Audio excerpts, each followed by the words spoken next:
कैसे हो? सब बढ़िया ना?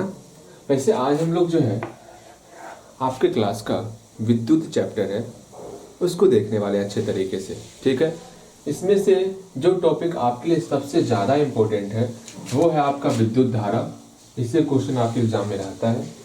फिर विद्युत आवेश का जो है आपसे मात्रक सब पूछा जाता है, विद्युत आवेश का मात्रक क्या है, ठीक है। ये सब क्वेश्चन आपके एग्जाम में रहता है। विद्युत धारा का परिभाषा पूछा जाता है आपसे। फिर मात्रक सब विमा सब वो ध्यान में रखना है। फिर आपका विद्युत विभव से सिर्फ और सिर्फ मात्रक विशेष रूप से पूछा जाता है, ठीक है। अगेन विभवांतर नहीं पूछा जाएगा, लेकिन विभवांतर समझना है आपको। और महा इम्पोर्टेंट, अब क्या कहें इसको हम, ये इतनी बार एग्जाम में पूछा गया ओम का नियम, मत पूछो। आज वो भी हम लोग देखने वाले ओम का नियम। और ये प्रतिरोधकता अक्सर आपके एग्जाम में रिपीट मतलब शॉर्ट क्वेश्चन में भी आएगा और ऑब्जेक्टिव में तो आना तय है आपका, ठीक है। और इससे रिलेटेड कुछ क्वेश्चन आंसर, कुछ इस प्रकार का क्वेश्चन आंसर कि हाँ, इससे जो है आपका एक चालक है, उसमें आपका 5 ओम का प्रतिरोध है और फिर आपका 3 ओम का प्रतिरोध है, बताना है इसका समतुल्य प्रतिरोध क्या होगा। समतुल्य प्रतिरोध वाला क्वेश्चन आपके एग्जाम में रहता है, ठीक है। तो ये सब समझना होगा आपको। तो इस सब को समझने के लिए स्टार्टिंग करेंगे हम लोग विद्युत आवेश से। और हम लोग ऐसा नहीं कि हम लोग बेहतर तरीके से, अच्छे तरीके से सबको ओवरऑल समझने का प्रयास करेंगे। और सिर्फ हम लोग जो आपके लिए इम्पोर्टेंट होने वाला भी सिर्फ वही बताने वाले, पूरा नहीं बताने वाले, ठीक है। पूरा डिटेल में नहीं जाने वाले, जितना सा जरूरी होगा वो बताएंगे। अगर अभी क्योंकि एग्ज़ाम आपका कब है, 20 दिन 25 दिन के बाद एग्ज़ाम है, तो ज़्यादा समय आपका भी लैप्स नहीं करने वाले। वैसे इस चैप्टर को पढ़ाने लगेंगे तो आराम से हम 3-4-5 दिन का समय लग जाएगा, उससे ज़्यादा ही लग जाएगा अच्छे तरीके से पढ़ाएंगे तो जो इम्पोर्टेंट है सिर्फ अभी वही बताने वाले आपको, ठीक। पहले बोल दिए कि सिर्फ इम्पोर्टेंट बातें ही आपके सामने रखी जाएंगी, सारी बातें नहीं रखी जाएंगी, ठीक। यहाँ ध्यान दो। फर्स्ट ऑफ ऑल हम लोग विद्युत आवेश के बारे में बात करेंगे। ये विद्युत आवेश है क्या, हम जानते हैं। आप चाहे कोई सा यहाँ पर मैटर, कोई सा पदार्थ ले लो, कोई सा मतलब आप कोई सा पदार्थ लो जिसको हम लोग सब्सटेंस, मैटर, पदार्थ तीनों एक ही चीज़ है, इंग्लिश नाम है सब्सटेंस और मैटर। जैसे हम यहाँ पर कोई पदार्थ ये ले लिए, ठीक है। अब कोई सा हम पदार्थ ले रहे हैं वो आपका छोटे छोटे पार्टिकल से मिल करके बनता है। हाँ भैया जी, जैसे हम यहाँ पर कोई पदार्थ लिए हैं, ये आपका अच्छे से पदार्थ लगता है कुछ और ले लिए है ना। ये जैसे हम मान लो ये पदार्थ ले लिए, ठीक है। ये आपका छोटे छोटे पार्टिकल से मिलके बन रहा है, ठीक है भैया जी। अब इस पार्टिकल को हम लोग अणु कहते हैं। स्टार्टिंग में हमारे वैज्ञानिक साहब ने कहा कि हम इसको नहीं तोड़ सकते, बाद में इसको भी तोड़ा गया। इसको तोड़ा गया किसमें भैया जी, इसको परमाणु में तोड़ा गया। हाँ जी, किसमें तोड़ा गया, परमाणु में तोड़ा गया। और परमाणु का 3 भाग होता है, कौन कौन, इलेक्ट्रॉन, प्रोटॉन और न्यूट्रॉन होता है। सोच लो, अणु को भी तोड़ा गया है, इलेक्ट्रॉन, प्रोटॉन, न्यूट्रॉन, ठीक है। तो परमाणु का ये सब मेरा भाग हुआ। अब यहाँ पर आपको ये समझना होगा, जो इलेक्ट्रॉन होता है ना, इसका मतलब इलेक्ट्रॉन को बोलो, इलेक्ट्रॉन बोलो, या उसी का दूसरा नाम हुआ नेगेटिव चार्ज, ऋणात्मक आवेश बोलो, ठीक। सेकेंड फिर या तो प्रोटॉन बोलो या फिर इसका एक और नाम होता है क्या, पॉजिटिव चार्ज। समझ में आ रहा है। आप बैटरी देखोगे, बैटरी देखे हो, इस प्रकार का बैटरी रहता। घर में तो बैटरी होगा नहीं, बिल्कुल बैटरी होगा, उसमें देखोगे आप यहाँ पर प्लस रहेगा, यहाँ माइनस रहेगा, देखे हो। अर्थात समझने के लिए ये समझ सकते हो आप, समझने के लिए सिर्फ ऐसी कोई बात। वैसे हर एक पार्टिकल में जो परमाणु होते हैं उसमें इलेक्ट्रॉन, प्रोटॉन, न्यूट्रॉन होता ही है ना। आप समझने के लिए बोल सकते हो ये मेरा प्रोटॉन है, ये मेरा न्यूट्रॉन है, समझने के लिए। ऐसा कोई नहीं होता ही होता है, ठीक है। सिर्फ समझने के लिए, मन में ये संतुष्टि दिलाओ, ऐसा होता है, ठीक। वैसे आप ये नहीं बोल सकते ये प्लस है तो मेरा प्रोटॉन होगा, ऐसा बोल सकते हो ये इलेक्ट्रॉन है ना, इलेक्ट्रॉन का दूसरा नाम आपका नेगेटिव चार्ज हुआ, ठीक है, ऋणात्मक आवेश हुआ। प्रोटॉन का मतलब क्या हुआ, पॉजिटिव चार्ज हुआ, धनात्मक आवेश हुआ। भैया जी ये क्या कर रहे हैं आप, इंग्लिश में मत बोलिए, हिंदी में लिखिए, ठीक। नेगेटिव आवेश हुआ और पॉजिटिव है मतलब ये आपका धनात्मक आवेश हुआ। ये समझ में आ रहा है आपको, बिल्कुल समझ में आ रहा होगा। बस यही आपका यहाँ से हम एक चीज़ जान गए, चाहे कोई सा हम मैटर ले रहे हैं उसमें इलेक्ट्रॉन, प्रोटॉन और न्यूट्रॉन रहेगा।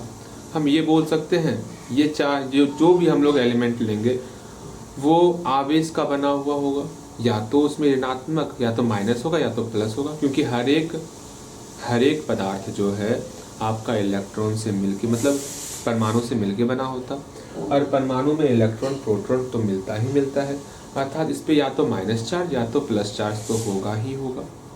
हाँ भैया जी, अगर इस पे चार्ज है, आवेश है, हाँ आवेश है, तो हम ये जान गए कि आवेश के बारे में कुछ चीज़ जाने। क्या जो हम लिख रहे हैं ध्यान से समझना, पहला चीज़ ध्यान से समझना, हम विद्युत आवेश के बारे में, विद्युत आवेश, इसको हम इंग्लिश में कहते हैं इलेक्ट्रिक चार्ज। इलेक्ट्रिक चार्ज जो आपको ध्यान में रखना है, ठीक है, वो क्या, ये विद्युत आवेश जो है ना, पदार्थ का जो है मौलिक गुण है कि पदार्थ में ये होना ही होना है, आवेश होता ही होता है पदार्थ में। ठीक है भैया जी, अर्थात ये फंडामेंटल प्रॉपर्टी है, मौलिक गुण है। किसका मौलिक गुण है? पदार्थ का मौलिक गुण है।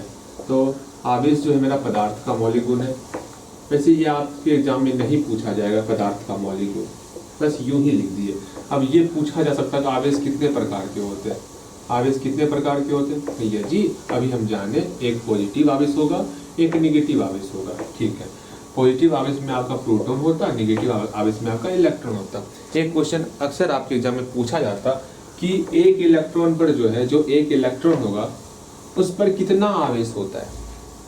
ठीक है, जैसे हम लोग एक चीज़ और ध्यान में रखना है, जैसे हम लोग आलू लिए, आलू किस में नापते हैं भैया? किलोग्राम में नाप लेते हैं, समय को सेकेंड में नापते हैं। ठीक है, फिर भार को हम कितने भारी हैं किलोग्राम में नापते हैं।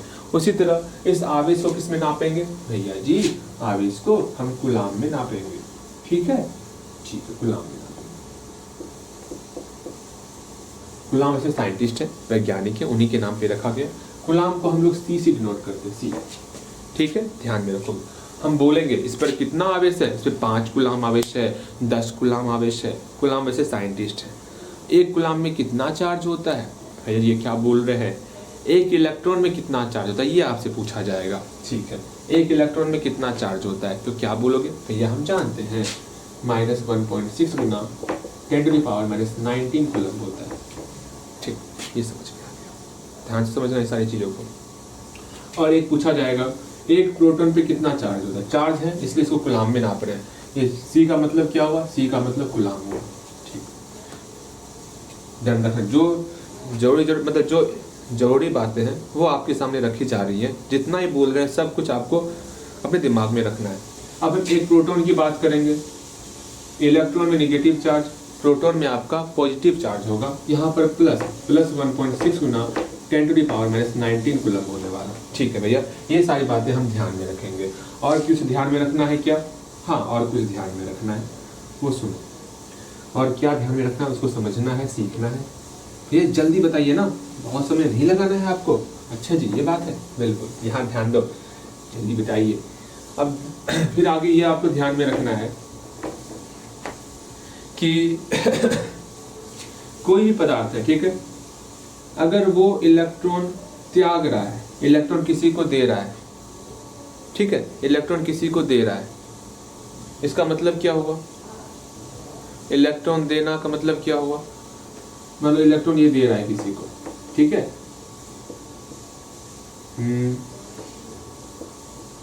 इसका मतलब इसमें जो है इलेक्ट्रॉन का हानि हो रहा है। जैसे मान लो ये आपका जो है अभी सोडियम, ठीक है, इसमें आपका सोडियम का परमाणु संख्या, सोडियम की परमाणु संख्या कितनी होती है? 11 होती है। इसमें 11 इलेक्ट्रॉन है, 11 प्रोटॉन है। मतलब 11 आपका पॉजिटिव निगेटिव चार्ज है और 11 जो है आपका पॉजिटिव चार्ज है। जैसे ये इलेक्ट्रॉन किसी को दिया, अब एक इलेक्ट्रॉन चले गया, तो ज्यादा कौन हो गया? प्लस, मतलब प्लस वाला चार्ज ज्यादा हो गया ना। हाँ भैया, तो इस पर आपका पॉजिटिव चार्ज आ जाएगा। हाँ भैया, ये समझ में आ गया, इस पर मेरा जो है पॉजिटिव चार्ज आ जाएगा। ये बातें समझ में आ रही है? ठीक। अगर ये किसी से इलेक्ट्रॉन ले रहा है, इलेक्ट्रॉन किसी से ले रहा है, इसका मतलब क्या हुआ? इस पर अभी 11 इलेक्ट्रॉन है और ये इलेक्ट्रॉन ले लिया, अब 12 इलेक्ट्रॉन हो गया। अब 12 इलेक्ट्रॉन और 11 मतलब 12 को माइनस हो गया, 11 को प्लस हो गया, सब कुछ सॉल्व करेंगे तो माइनस ही रिजल्ट आएगा ना। मतलब इस पर जो है आपका नेगेटिव चार्ज हो जाएगा, बिल्कुल नेगेटिव चार्ज मतलब ऋणात्मक आवेश हो जाएगा, ऋणात्मक आवेश। बस आपको विद्युत आवेश में इतना ही ध्यान में रखना है, ठीक है, विद्युत आवेश में इतना ध्यान में रखेंगे। अब विद्युत धारा क्या होता है वो समझना है। विद्युत धारा को समझने के लिए, इस सब को समझने के लिए, सबको हम एक बार में समझाएंगे, जल्दी समझाएंगे, ठीक है। उसको समझाने के लिए आपको हम ले चलते हैं अपने बैटरी की तरफ। सपोज ये मेरा अच्छा बैटरी नहीं, पहले ये कंडक्टर है मेरा, वैसे ये एयरबड्स है, वैसे मान लेते ये कोई धातु है, कंडक्टर है, इसमें से जो है ये चालक है, इसमें से करंट फ्लो होता है, इसको बैटरी से हम जोड़ रहे हैं। चलो इसको बैटरी से जोड़ते हैं, चलिए जी इसको बैटरी से जोड़ते हैं। इस तीनों को, इस 1 2 3 4 सबको एक साथ समझाने वाले हैं, इसलिए मतलब अच्छे तरीके से समझना, ओके। आगे चलते हैं, ये विद्युत धारा को आपको समझाना था अच्छे तरीके से। अच्छा चलो ना आगे, ठीक है, यहाँ ध्यान थोड़ा जल्दी समझाना चाह रहे हैं, समय कम। ला ला ला ला ला, और बाकी आपको याद करने पर ध्यान देना है, ठीक है, ओके भैया। यहाँ देखो, अब विद्युत धारा की बात करते हैं। हाँ भैया पहले विद्युत धारा सीख लो। विद्युत धारा बोलेंगे ना, इसमें आपको इसका इंग्लिश होता है इलेक्ट्रिक करंट, इलेक्ट्रिक करंट, विद्युत धारा। विद्युत धारा में कुछ चीजें ध्यान में रखनी होंगी। विद्युत धारा को हम लोग किससे डिनोट करते हैं भैया जी? आई से डिनोट करते हैं। किससे? आई से, ठीक है, आई से विद्युत धारा को दिखाते हैं। अच्छा आपको शॉर्ट फॉर्म नहीं पता है, शॉर्ट फॉर्म सीखना है, सीख लो। विद्युत आवेश का शॉर्ट फॉर्म Q हो गया, विद्युत धारा का शॉर्ट फॉर्म जो है I हो गया, विद्युत विभव का शॉर्ट फॉर्म जो है मेरा V हो गया, विभवांतर का शॉर्ट फॉर्म V ही होता, ओम्स लॉ नहीं होता, विद्युत प्रतिरोध का कैपिटल R होता, प्रतिरोधकता का ρ होता, शॉर्ट फॉर्म होता है, ठीक, ध्यान में रखना। विद्युत धारा अगर सिर्फ I बोल दे तो आपको ये दिमाग में आना चाहिए हम विद्युत धारा के बारे में बात कर रहे हैं। विद्युत धारा को किससे नापते? किससे? एम्पियर से नापते, ठीक है, एम्पियर से नापते। एम्पियर को हम लोग A कहते हैं शॉर्ट फॉर्म में, ठीक है, ये ध्यान में रखना। विद्युत धारा को हम लोग एम्पियर से नापते हैं, ओके। अब यहाँ पर I बराबर फॉर्मूला क्या होता है? Q/T, अर्थात पर सेकंड में कितना आवेश किसी कंडक्टर से होकर के गुजर रहा है उसको हम लोग क्या कहते हैं? विद्युत धारा कहते हैं। भैया जी क्या बोल दिए, कछु समझ में ना आया? समझो, किसी चालक तार से, ये चालक तार है, तार ले लिए, तार है भी नहीं यहीं पे, कोई बात नहीं, ये मेरा चालक तार है, ठीक है, ये चालक तार है। इस चालक तार में से एक सेकंड में जितना इससे आवेश गुजरेगा, एक सेकंड में जिसमें जितना इससे आवेश प्रवाहित होगा, एक सेकंड में चालक तार से एक सेकंड में प्रवाहित होने वाले आवेश को हम लोग क्या कहते हैं भैया जी? उसको हम लोग विद्युत धारा कहते हैं, ठीक है, समझना। मतलब क्या कि हम इस समय को एक सेकेंड कर दिए, आई मेरा Q के बराबर हो जाएगा ना, मैथमेटिकल दिमाग लगाओ। क्या किए? इस T को जो है हम 1 कर दिए, जैसे T मेरा 1 सेकेंड हो गया, आई मेरा Q के बराबर हो गया। हाँ भैया आई मेरा Q के बराबर हो गया, परिभाषा बोल सकते हैं हम लोग, किसी भी चालक तार में एक सेकेंड में उससे प्रवाहित होने वाले आवेश को हम विद्युत धारा कहते हैं। भैया जी क्या ही परिभाषा बोल रहे हैं, मेरी बातों को सुनना और लिखने का प्रयास करना, खुद से लिखने का प्रयास करना है। एक बार फिर से मेरी बातों को सुनो। किसी चालक तार से एक सेकेंड में उससे होकर प्रवाहित होने वाले आवेश को विद्युत धारा कहते हैं, ठीक। अपने भाषा में लिखना सीखो, परिभाषा अपने भाषा में लिखो, ठीक है। हम इसी तरह पढ़ाते हैं, परिभाषा अपने भाषा में आपको लिखना है, हम नहीं लिखाएंगे, हम बोल देंगे, इसको खुद से लिखने का प्रयास करना है, याद नहीं करना है, मतलब याद समझना है, उसको खुद से लिखने का प्रयास करना है, रटने वाला काम यहाँ पर नहीं होगा, ठीक है, समझ गए। I बराबर Q/T हो गया, ठीक। अब इधर देखिए, I को हम मापते किस में? एम्पियर में मापते हैं। Q को किस में मापते? भैया Q को कूलाम में मापते, कूलाम में। T को सेकेंड में मापते हैं, और I को एम्पियर में मापते हैं, ठीक। तो हम लोग बोल सकते हैं, क्या बोल सकते हैं कि 1 एम्पियर जो है, अच्छा छोड़ो ये सब एग्जाम पे नहीं आता, अगर आ गया एम्पियर, 1 एम्पियर किसके बराबर होता है? परिभाषा आ गया पूछने के लिए कि हाँ बताइए 1 एम्पियर जो है, 1 एम्पियर की परिभाषा दे। ऐसा क्वेश्चन सुन देखे हैं कहीं पर कि पूछा गया 1 एम्पियर की परिभाषा दे, तो आपको बोलना है 1 सेकेंड में किसी चालक तार से प्रवाहित होने, समझना, किसी चालक तार से 1 सेकेंड में जितना कूलम्ब आवेश प्रवाहित होगा उसी को हम लोग 1 एम्पियर धारा कहते हैं। अगर एम्पियर धारा का परिभाषा आया तो एम्पियर धारा का अगर परिभाषा आएगा तो ऐसे ही आपको जवाब देना है। एम्पियर धारा का परिभाषा अगर आएगा तो जवाब देना है, ठीक है। अगर एम्पियर धारा का परिभाषा आया तो कैसे जवाब दोगे?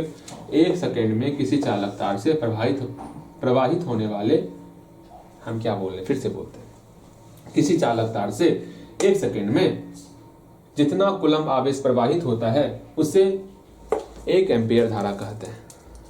समझ में आ गया? बिल्कुल समझ में आ गया होगा। अगेन आगे चलते हैं। हम ये क्या कर रहे हैं, कुछ जल्दी से कंप्लीट करना है ना। यहाँ हम लोग एक चीज देखें, क्या क्या आपको ध्यान में रखना है। विद्युत धारा में आई से डिनोट करेंगे, इसको एम्पियर में मापेंगे, ठीक है, एम्पियर में मापेंगे। ये फॉर्मूला ध्यान में रखना, I बराबर Q/T होता है, ठीक है। एक दिन बोलना, पूरा बीमा सिखा देंगे आपको, ठीक है। परिभाषा को सीखना है, परिभाषा ध्यान में रखना। अब हम लोग इस तीनों को, चारों को ओम के नियम में सीखेंगे, ठीक है। विभवांतर क्या होता है, विभव क्या होता है, सब कुछ हम ओम के नियम में सीखने वाले। चलो, जो इंपॉर्टेंट है सिर्फ वही हम ध्यान देने, मतलब डिस्कस करने वाले। और थोड़ा सा शोरगुल हो रहा है ना, परेशान मत होना, ठीक। देखो हम तो सोचे थे 15 मिनट में ये क्लियर करेंगे, ये तो समय ज़्यादा लग रहा है। चलो कोई बात नहीं। यहाँ देखो भैया जी, आप क्लास कीजिए, जितना समय लग रहा है लगे दीजिए, ये हुई ना बात। यहाँ देखो, समझो।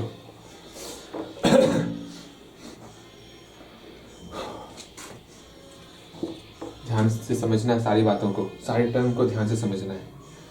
जैसे एक चालक तार ले लिए, हाँ चालक तार ले लिए, इसको यहाँ से वायर से जो है एक बैटरी से जोड़ दिए, ये प्लस हो गया, ये माइनस हो गया, ठीक। जैसे ये चालक तार है, ठीक है, ये चालक तार है, यही चालक तार लगता है, ठीक है। ये चालक तार है आपका, ठीक। अब मान लो इसको 60 वोल्ट बैटरी से जोड़ रहे हैं, इसका मतलब क्या था पहले इसको जानना है। दिमाग में तो एक प्रेशर मत लेना, पहली बार नाम आया 60 वोल्ट, कोई बात नहीं। 60 वोल्ट का मतलब क्या हुआ, जैसे एक एग्जांपल ले रहे हैं, इसके ऊपर मार्कर रखें, ठीक है, इसके ऊपर मार्कर रखें, ठीक। अभी एकदम सीधा है तो मार्कर नहीं गिरेगा, जैसे इसको हल्का टेढ़ा करेंगे तो मार्कर गिरने लगेगा, हल्का टेढ़ा किए तो मार्कर यहाँ से यहाँ तक गिर जाएगा। बस यही वोल्ट का काम क्या है, इस दोनों के बीच डिफरेंस को लाना, अंतर को लाना। जैसे ही अंतर होगा इससे करंट का फ्लो होने लगेगा। हम जानते हैं ना, कोई भी चालक है उसमें इलेक्ट्रॉन रहता है, हाँ भैया इलेक्ट्रॉन रहता है, निगेटिव चार्ज होता है, इलेक्ट्रॉन भरा पड़ा है, इसमें ढेर सारा इलेक्ट्रॉन भरा पड़ा है। अभी ये इलेक्ट्रॉन का जो है, अभी इलेक्ट्रॉन फ्लो नहीं हो रहा है, इलेक्ट्रॉन अभी बह नहीं रहा है, प्रवाहित नहीं हो रहा है। जैसे इसके बीच हल्का डिफरेंस लाएंगे, जैसे डिफरेंस आएगा इलेक्ट्रॉन बहना स्टार्ट हो जाएगा। डिफरेंस कौन लाएगा, ये डिफरेंस लाएगा, ठीक है। इस दोनों के बीच जो है वोल्टेज का जैसे ही डिफरेंस होगा वहां से इलेक्ट्रॉन बहना स्टार्ट हो जाएगा। अच्छा भैया ये समझ में आ गया, ठीक। इलेक्ट्रॉन बहना स्टार्ट हो जाएगा जैसे इसके बीच हम लोग डिफरेंस लाएंगे, ठीक है। ये बातें समझ में आ गई। अब इसके बीच हमको डिफरेंस लाना है, हाँ जी डिफरेंस लाना है। अब डिफरेंस कैसे आएगा, सिंपल सा, इसको हम 60 वोल्ट के बैटरी से जोड़ दिए। 60 वोल्ट का बैटरी का मतलब हुआ इस दोनों के बीच 60 वोल्ट का डिफरेंस लाए हैं। इसमें अब करंट फ्लो, मतलब करंट जो धारा है वो बहना स्टार्ट हो गया। अगर सुन लो,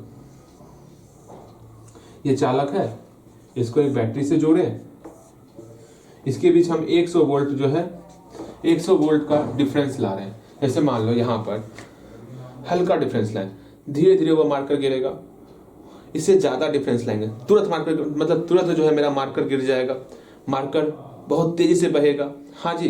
जैसे अभी था मार्कर स्थिर था, हाँ जी, मार्कर को धारा बोलेंगे, धारा भी स्थिर था। जैसे हल्का डिफरेंस लाए, धारा आपका तेजी से बहना स्टार्ट हुआ, और डिफरेंस लाए, उससे भी तेजी से बहना धारा स्टार्ट हो गया। हाँ ये तो हम समझ में आ गया भैया जी कि जितना ज्यादा वोल्टेज आएगा उतना ज्यादा आपका धारा बहने वाला, ठीक। अब यहाँ पर 60 वोल्ट है, यहाँ पर 100 वोल्ट है, किसमें ज्यादा धारा प्रवाहित होगा, तो भैया इसमें ज्यादा धारा प्रवाहित होगा, ठीक है। अब ये समझना है, वोल्टेज तो समझ गए, इसी वोल्टेज को दूसरा नाम है हम लोग का विद्युत विभव। विद्युत विभव इंग्लिश में कहते हैं इसको इलेक्ट्रिक पोटेंशियल। नाम ध्यान में रखो, इसी को और दूसरा नाम है वोल्टेज, भी ध्यान में, इसको वोल्टेज भी कहते हैं, ठीक है। इस वोल्टेज को नापते किससे हैं, मापते किससे हैं, इसको मापते हैं हम लोग वोल्ट से, ठीक है, किससे, वोल्ट से मापते हैं, इसको हम लोग भी से दिखाते हैं, ये मापने का तरीका, इससे मापते हैं इसको, ठीक।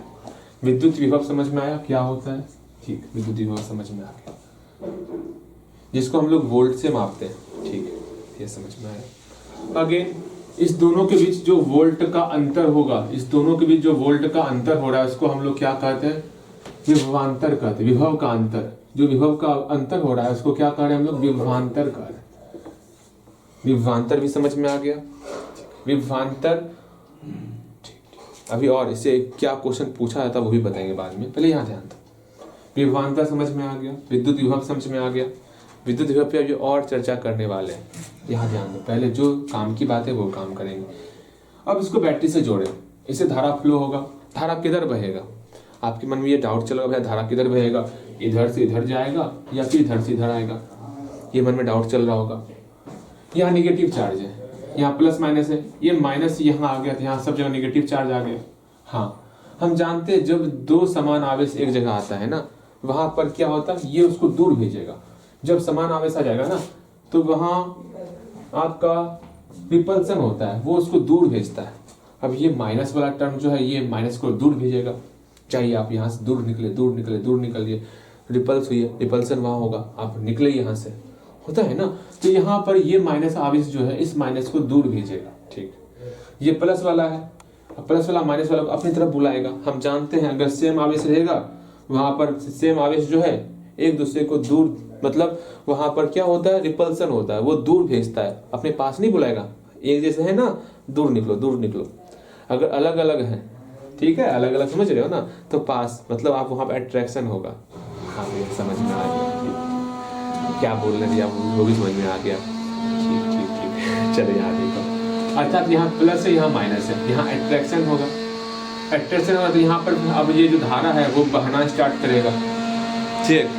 कितने वेग से बहेगा, हम देख रहे हैं 60 वोल्ट है, 60 वोल्ट का डिफरेंस हो रहा है, धारा आपका इधर बहेगा, धारा इधर बह रहा है। लेकिन जब आपसे एग्जाम में पूछा जाएगा कि विद्युत धारा का दिशा किधर होता है, विद्युत धारा का दिशा किधर होता है, अभी हम लोग ये जाने कि जो इलेक्ट्रॉन है, इलेक्ट्रॉन की दिशा किधर होगी, इलेक्ट्रॉन की दिशा किधर होगी भैया, इलेक्ट्रॉन की दिशा सिंपल सा निगेटिव टू पॉजिटिव होगा, निगेटिव टू पॉजिटिव होगा। हाँ भैया, अर्थात इस निगेटिव टर्मिनल, मतलब निगेटिव टर्मिनल से आपका पॉजिटिव टर्मिनल की ओर होगा इलेक्ट्रॉन का दिशा। लेकिन विद्युत धारा का जो दिशा होता उसका गणना जो है प्लस वाले आवेश के आधार पर करते हैं। हमारे जो बुक है ना, हमारे साइंस का बुक, उसमें कोई भी चीज डिफाइन किया जाता है ना, वो प्लस आवेश पर डिफाइन किया जाता है। तो हम भी अब यहाँ पर प्लस आवेश पर ये देखेंगे कि धारा किधर बह रहा है। आप ये सोचो भैया प्लस आवेश पर क्यों देख रहे हैं, माइनस पर क्यों नहीं देख रहे हैं। माइनस पर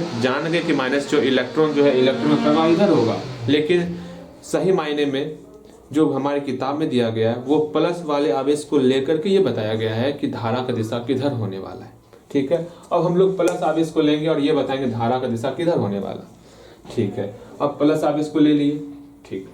अब प्लस आवेश के लिए सेम यही रूल लाना है, यहाँ पर प्लस है, यहाँ पर आपका प्लस आ जाएगा, प्लस वाला सेम आवेश है, प्लस को दूर भेजेगा। हाँ, ये माइनस और प्लस है, दोनों डिफरेंट है, प्लस को समझ लो ये बॉय है, ये गर्ल है, तो यहाँ पर अट्रैक्शन हो जाता, बस मजाक के लिए, ठीक है, उतना नहीं समझना है, ठीक है।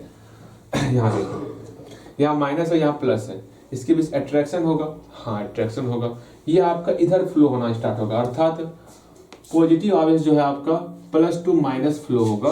अर्थात विद्युत धारा की जो दिशा होती है, विद्युत धारा की जो दिशा होती है उसकी गणना हम लोग पॉजिटिव आवेश के तहत करते हैं, ठीक है, पॉजिटिव आवेश के तहत करते हैं। अर्थात विद्युत धारा कहाँ से कहाँ बहेगा, प्लस से माइनस की तरफ बहेगा, अर्थात पॉजिटिव टर्मिनल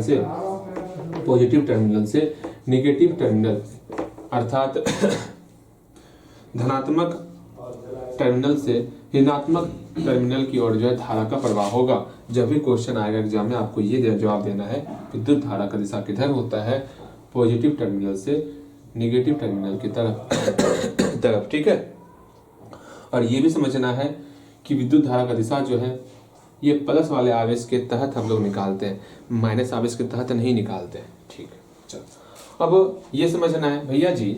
हाँ, इतना कुछ समझा दिए, इतना कुछ समझा दिए कि सर के ऊपर से निकलने लगा अभी। ठीक है, हम विद्युत आवेश समझ लिए, ठीक है, विद्युत धारा समझ लिए, ठीक है, विद्युत विभव समझे, हल्का फुल्का विभवांतर समझ लिए। अब ये समझना है, अभी हम लोग ये देखे क्या, अभी हम आपको बोले थे जितना ज्यादा विभव रहेगा उतना ही ज्यादा करंट का फ्लो होगा। ठीक है, जितना ज्यादा विभव उतना ही ज्यादा धारा बहेगा। हाँ, अर्थात जितना ज्यादा भी का वैल्यू लेंगे उतना ज्यादा ही आई का वैल्यू होने वाला है। जितना ज्यादा भी का वैल्यू लेंगे उतना ही ज्यादा क्या होगा, आई का वैल्यू होगा। अर्थात भी और आई क्या होता है, प्रोपोर्शनल होता है, समानुपाती होता है। यही है ओम का नियम। लिखोगे ओम का नियम।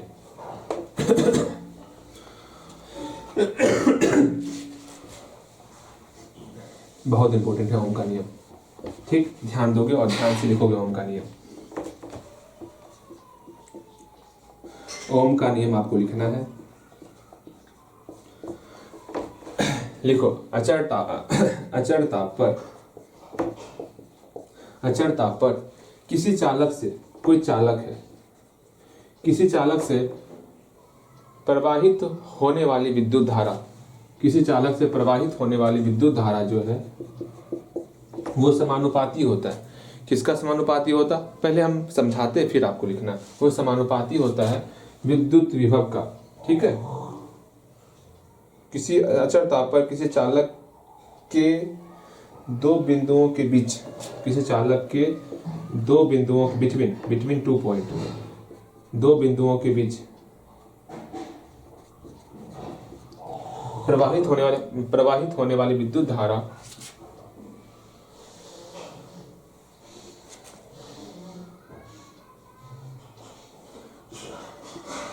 विभव के समानुपाती होता है। ठीक है, विभव के समानुपाती होता है। इसको एक बार हम फिर से बोलते हैं, ध्यान से लिखोगे। अचर ताप पर लिखो। अच्छा, लिखना क्या समझ लो। अचर ताप पर किसी चालक से, ये चालक है, किसी चालक से, ऐसे लिखो। अचर ताप पर किसी चालक के दो बिंदुओं के बीच, अचर ताप पर किसी चालक के दो बिंदुओं के बीच प्रवाहित होने वाली विद्युत धारा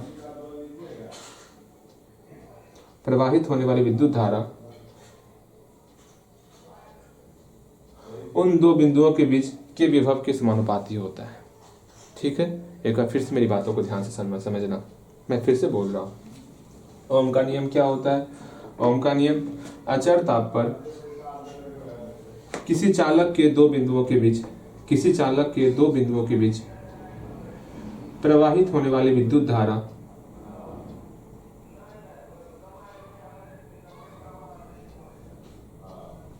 उन दो बिंदुओं के बीच के विभव के समानुपाती होता है। ठीक है, ये बातें समझ में आ गया। अर्थात भी समानुपाती आई हो गया। समानुपाती का चिन्ह हटाएंगे तो हम लोग का इक्वल का चिन्ह आएगा, जिसको हम लोग कहते हैं भी इक्वल टू आई आर कहते हैं। हाँ भैया, भी इक्वल टू आई आर कहते हैं। ये डन बेहतर तरीके से, बिल्कुल भी इक्वल टू आई आर, यही सबसे ज़्यादा इंपॉर्टेंट था आपके लिए। ठीक है, ये आपका पूछा था एग्जाम में। अब यहाँ से आर को समझ लेंगे, बस यहीं पर आपका क्लास अंत करेंगे आज। ठीक है, सिर्फ आपको आर के बारे में समझना है और प्रतिरोधकता के बारे में समझना है। ठीक है, देखो प्रतिरोध क्या होता, प्रतिरोधकता क्या होता, वो समझना है। ये आर जो है भैया, ये बराबर था। आर कहाँ से आ गया, यह समानुपाती था ना, बराबर करने के लिए आर अपने मन से लाए हैं, जो कि प्रतिरोध है। आर का काम है किसी चीज को रोकना। जैसे मान लो यहाँ से जो है पानी का फ्लो हो रहा है, इसमें पानी का फ्लो हो रहा है, आप इसमें अपना पैर रख दोगे तो पानी का फ्लो रुक जाएगा, हल्का कम होने लगेगा। बिल्कुल, उसमें रुकावट आ रही है ना, तो वो जो रुकावट ला रहे हो आप, उसी को हम लोग प्रतिरोध कहते हैं। प्रतिरोध का मतलब रोधक का काम करेगा, रोकने का काम करेगा। ठीक है, तो जो धारा के प्रवाह में रुकावट डाले उसे प्रतिरोध कहते हैं। क्या प्रतिरोध क्या होता है, प्रतिरोध सिंपल सा होता है, जो धारा के प्रवाह में रुकावट डाले उसको प्रतिरोध कहते हैं। ठीक है भैया, ये समझ में आ गया। लिखोगे प्रतिरोध,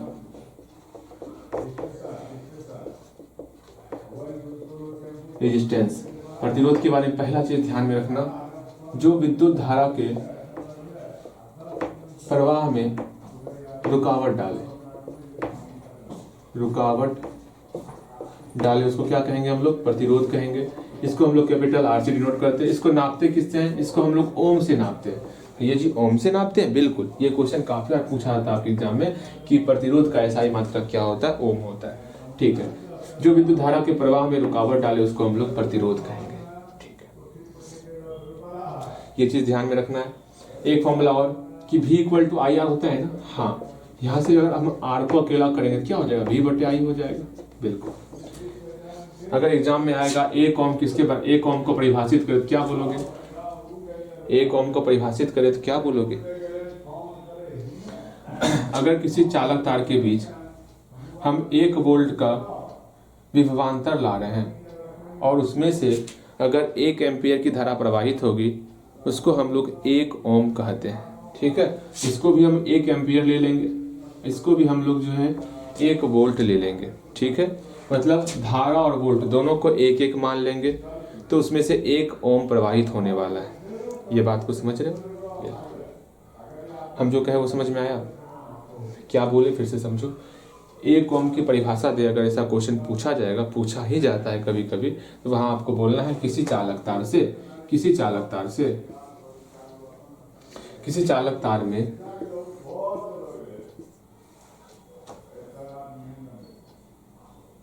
ऐसे बोलना है, किसी चालक तार के बीच अगर 1 वोल्ट विभवांतर में प्रवाहित होने वक्त, कैसे बोल रहे हैं, अच्छे तरीके से बोलेंगे ना।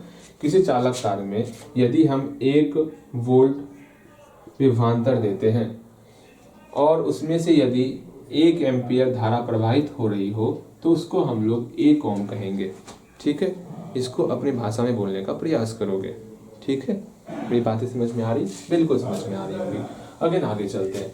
ये 1 ओम समझ में आ गया, बिल्कुल। अगेन आगे इसके बाद क्या है? इसके बाद समझोगे V equal to I R, जिसमें R को अकेला किए और ओम समझ गए। ठीक है, उसके बाद सबसे ज्यादा इंपॉर्टेंट है कि R जो है, यहाँ से ध्यान दोगे। ठीक है, कोई चालक तार ले लिए। ठीक है, ये चालक तार ले लिए। अगर ये चालक तार छोटा है, ठीक, और इसी का लेंथ बढ़ा दिए, सेम अगर चालक तार है तो इसमें और इसमें ज्यादा प्रतिरोध इसमें होने वाला है। अगर तार की लंबाई बढ़ा रहे हैं, तो प्रतिरोध भी बढ़ेगा। ठीक है, जैसे ये देखो, ये तार छोटा लिए, ठीक, यहाँ तार बहुत बड़ा लिए हैं, तो प्रतिरोध इसमें ज्यादा होने वाला। जितना ज्यादा लंबाई उतना ही ज्यादा प्रतिरोध, इसलिए यहाँ समानुपाती चिन्ह है। ठीक, अगर मान लो ये छोटा है, जैसे और यहाँ पर इसका, ये देखो, इसका एरिया छोटा ले रहा है, यहाँ पर इसका एरिया बड़ा ले रहा है। ठीक है, इसका एरिया क्या ले रहे हैं? बड़ा ले रहे हैं, बहुत बड़ा ले रहे हैं। अब ये समझना है, क्या समझना है? अगर एरिया में अंतर आ जाए, जैसे कहाँ से समझाएं आपको, कहाँ से समझाएं, जैसे समझो। हाँ, ये समझने का प्रयास करोगे। मार्कर है ना, ये मार्कर, इसमें से पानी फ्लो करा रहे हैं। ठीक है, एरिया बहुत छोटा है। हाँ भैया, एरिया बहुत छोटा है।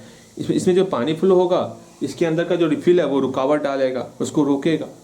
अगर इसी रिफिल को, जो अंदर में जो रिफिल है, उसी रिफिल को किसी और में डाल दें, किसी और में हम यही रिफिल जो किसी और में डाल दें, बहुत बड़ा सा यहाँ पे होल है, उसमें यही रिफिल डाल दिया, उसमें से पानी प्रवाह करेंगे, तो वहाँ पर ये बहुत कम रुकावट डालेगा। मतलब इतना बड़ा यहाँ पर वो है, इसमें एक इसको रख दिए। ठीक है, तो बाकी जो एरिया बचा हुआ उसमें से आपका पानी फ्लो हो जाएगा, इसका प्रतिरोध कम होगा। समझ रहे हो? अभी तत्काल सिर्फ ये पाइप था, इसमें ये रोक रहा था, इसमें जगह ही कम है, पानी कहाँ से निकलेगा? अब यहाँ बहुत सारा जगह है, उसमें कहीं पर इसको रखेंगे तो ये तो रोकेगा, लेकिन उतना नहीं रोक पाएगा, बगल से पानी पास हो जाएगा। बस वही बोल रहे हैं, अगर एरिया बढ़ाएंगे ना इसका, तो आपका प्रतिरोध कम हो जाएगा, ये समझना है। तो यहाँ पर जो है एरिया बढ़ा रहे हैं, इसका प्रतिरोध मेरा कम हो जाएगा। अगर एरिया बढ़ाएंगे तो प्रतिरोध क्या होगा? कम हो जाएगा। अर्थात ये आपस में व्युत्क्रमानुपाती होता है। इसी को एक साथ लिख लेंगे तो R समानुपाती L/A हो जाएगा। L ऊपर में, ये नीचे में। समानुपाती चिन्ह हटाएंगे तो मेरा इक्वल टू चिन्ह आएगा, और यहाँ पर एक रो आता है, रो इंटू L/A। इसी रो को हम लोग कहते हैं प्रतिरोधकता। क्या कहते हैं? प्रतिरोधकता कहते हैं। इसी का दूसरा नाम है विशिष्ट प्रतिरोध। भैया जी क्या क्या बातें बोल रहे हैं, समझ में कछु ना आ रहा अच्छा कोई बात नहीं, जितना समझ में आएगा उतना ही समझना, बाकी मुझे बोलना, हम फिर से समझाएंगे यहाँ देखो अभी हम लोग ये देखें आर के बारे में। अगर आर दिया हुआ रहेगा क्या क्या आपको ध्यान में रखना है, सिर्फ वो देखेंगे। अगर हम लोग का रो दिया रहेगा तो उसमें क्या क्या ध्यान में रखना है वो देखेंगे। प्रतिरोधकता, यहाँ देखो अगर आर दिया हुआ है और रो दिया हुआ है, दोनों में क्या है? अच्छा मार्कर खत्म हो गया है।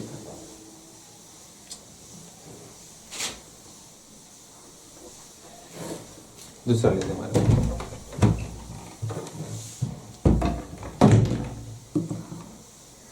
हमको लग रहा था मार्कर खत्म हो गया। हाँ, प्रतिरोध के बारे में क्या ध्यान में रखना भैया जी? प्रतिरोध की बात करेंगे तो पहली बात इसका एसआई मात्रा क्या होता है? ओम होता है, ठीक। फिर दूसरा चीज क्या ध्यान में रखना है आपको कि आर का फॉर्मूला होता है क्या? V/I होता है। फिर एक और चीज ध्यान में रखना है, आर बराबर क्या होता है? रो इंटू L/A होता है, ठीक है। ये समझ में रखो, समझोगे आप। और आर डिपेंड किस पे करता है? आर डिपेंड करता है आपका, वो बताएंगे भी तुरंत। यहाँ देखो प्रतिरोधकता का एसआई मात्रा क्या होगा? ओम मीटर होता है, ठीक। यहाँ पर प्रतिरोधकता का फॉर्मूला क्या होगा? यहाँ से रो को अकेला करेंगे, R into A by L हो जाएगा। क्या होगा? R into A by L हो जाएगा, ठीक है। ये समझ में आ रहा? बिल्कुल आपको समझ में बेहतर तरीके से आ रहा होगा। यहाँ से रो को अकेला कर लिए, इसी को हम लोग विशिष्ट प्रतिरोध भी कहते हैं। भैया कितना कुछ बता रहे हैं, सर के ऊपर से जा रहा है, ये ओम मीटर कहाँ से आ गया? आर का ओम हुआ, ए का मीटर स्क्वायर या मीटर, मीटर से मीटर स्क्वायर कैंसिल आउट, ओम मीटर बचा, ठीक है। बस इतना ही ध्यान में रखना। और एक चीज़ ध्यान में रखना है, इसको प्रभावित करने वाला कारक भी पूछा जाता है कभी कभी। तो प्रतिरोधकता, विशिष्ट प्रतिरोध को कौन कौन प्रभावित करता है? सिर्फ और सिर्फ दो चीज प्रभावित करता है, एक पदार्थ की मात्रा,